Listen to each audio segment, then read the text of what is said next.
जी चौधरी इश्तियाक साहब, ये बताइएगा कि इमरान खान साहब के ऊपर एक 302 का मुकदमा बनाया जा रहा है, जिसमें पुलिस एक कांस्टेबल था, वो जाँ बहक हुआ है। और उसका 302 का मुकदमा इमरान खान साहब और उसके पार्टी के तमाम लीडरान को नामजद किया जा रहा है। कानूनी पॉइंट्स बताइएगा। एक तरफ उसकी फैमिली की गालबन एक वीडियो आ रही है कि जिसमें वो बता रहे हैं कि जो शेलिंग है उसकी वजह से उनके वालिद की डेथ हुई है। तो मेडिकल आता है, उसमें तशद्दुद आ रहा है। अब पिम्स मेडिकल जो हॉस्पिटल है, उसका मेडिकल में तशद्दुद आता है, तो इमरान खान को उसमें नामजद कर दिया गया है। एक नया मुकदमा इमरान खान साहब पे बनाया गया है। बिस्मिल्लाहिर्रहमानिर्रहीम। सबसे पहले तो मैं आपको अर्ज़ कर दूं कि इनकी ख्वाहिश ये है कि इमरान खान साहब को पाकिस्तान में दर्ज होने वाली हर एफआईआर के अंदर हम शामिल कर लें। पाकिस्तान में किसी कोने पे कहीं कोई एफआईआर हो तो उसमें इमरान खान का नाम हो, ताकि हम उनको झूठे मुकदमात में से बाहर ना निकलने दें। एक मुकदमा ख़त्म होता है तो दूसरा मुकदमा बना लिया जाता है।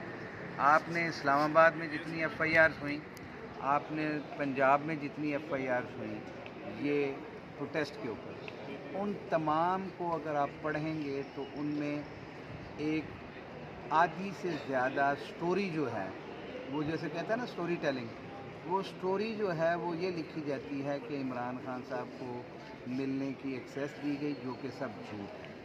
और वो कहा गया कि जी उनको मिल के लोगों ने उनकी हदायत के ऊपर ये सारे एहतजाज दिए। वो एक पार्टी लीडर हैं, और पार्टी लीडर जो होता है उसकी हदायत के ऊपर ही प्रोटेस्ट भी होते हैं, प्रोसेशंस भी होते हैं, कोई बात भी की जाती है।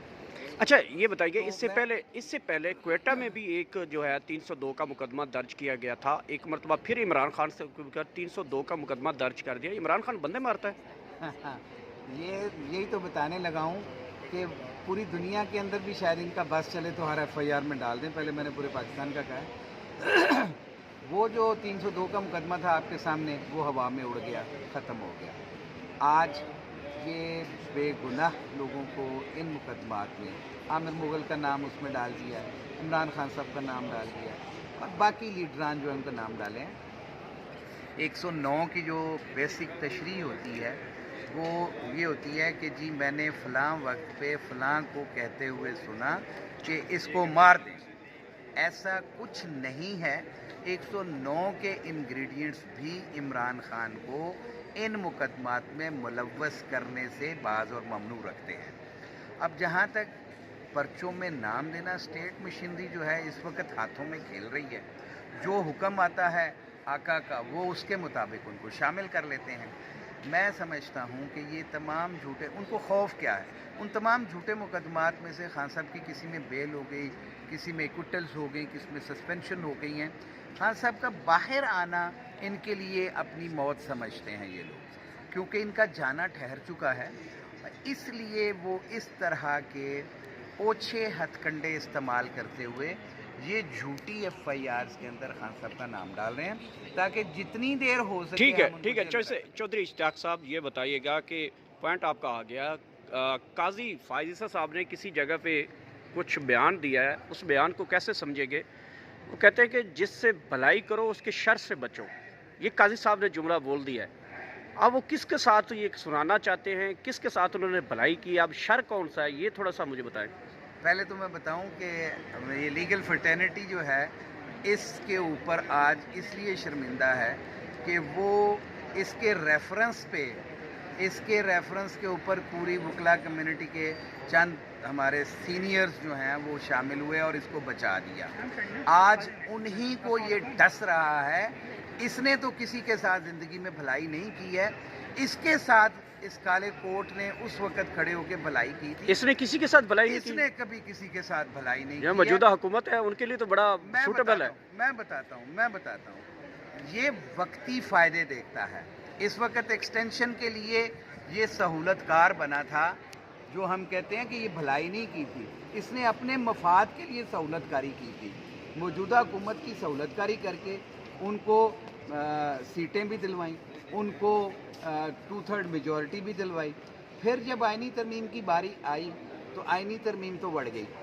आपके सामने है कि जिस तरह से पूरे पाकिस्तान के आज़ाद मनश वकला जो हैं इन प्रपोज्ड आइनी तरामीम के ख़िलाफ़ खड़े हो गए हैं और जिस तरह से आज़ाद मनश पार्टी जो जमहूरियत पे बिलीव रखती हैं वो खड़ी हो गई, तो इसको अब वो अपना बाउंटी जो थी, जो इसका लंदन प्लान का आउटकम था, वो लंदन प्लान का आउटकम इसको जाते हुए अब मिल नहीं रहा, क्योंकि इसके साथ तो यही था कि या एक्सटेंशन मिलेगी या एज बढ़ाई जाएगी या फेडरल कोर्ट बना ली जाएगी और तुम्हें उसका चीफ लगा दिया जाएगा।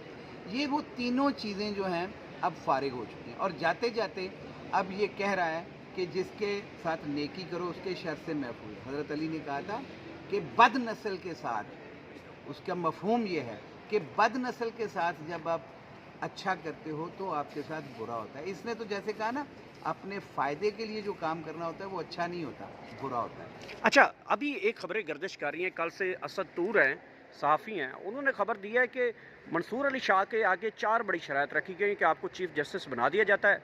फर्स्ट ऑफ ऑल, आपने 9 मई के मुकदमे को नहीं छेड़ना, इमरान खान साहब को बाहर नहीं निकालना, 8 फरवरी के इलेक्शन को नहीं छेड़ना और जो 6 जजेस का खत है उसको फिक्स नहीं करना। इस बात के ऊपर मंसूर अली शाह को जो पॉइंट्स हैं ये रख दिए गए हैं, आपको चीफ जस्टिस बना दिया जाएगा। आप समझते हैं कि ये पॉइंट्स जो हैं वो चीफ जस्टिस आने वाले के लिए एक बड़े चैलेंजेस साबित होंगे? मैं मंसूर अली शाह साहब को बहुत अच्छी तरह से जानते हूँ, क्योंकि वो मेरी कोर्ट के चीफ जस्टिस भी रह चुके हैं, लाहौर हाई कोर्ट के। उनके साथ हमारा वर्किंग रिलेशनशिप भी रहा है। और मैं आपको बताऊँ, मंसूर अली शाह साहब एक आज़ाद मनश जज हैं।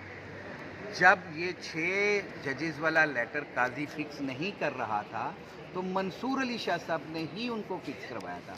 मैं एक बात बता दूं कि मंसूर अली शाह सुप्रीम कोर्ट के ऊपर हरफ नहीं आने देगा, वो किसी डील का हिस्सा नहीं बनेगा, वो कोई कंप्रोमाइज़ नहीं करेगा।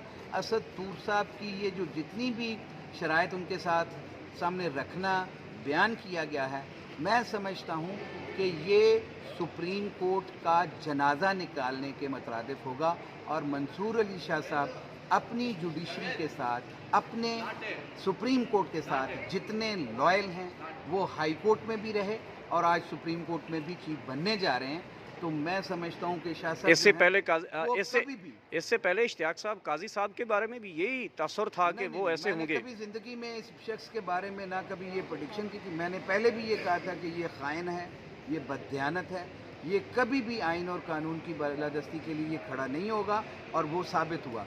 और शाह साहब के बारे में मैं इसलिए कह रहा हूँ कि बहुत तहरीकें चली शाह साहब के हवाले से और शाह साहब को ये जो कहते हैं कि जी हम मैनेज करने की कोशिश करते हैं, और अगर ये मैनेज होना होता तो ये तो बहुत पहले की बात है, जब सुन्नी इत्तेहाद कौंसिल वाला केस लगा हुआ था उस वक्त मैनेज कर लेते।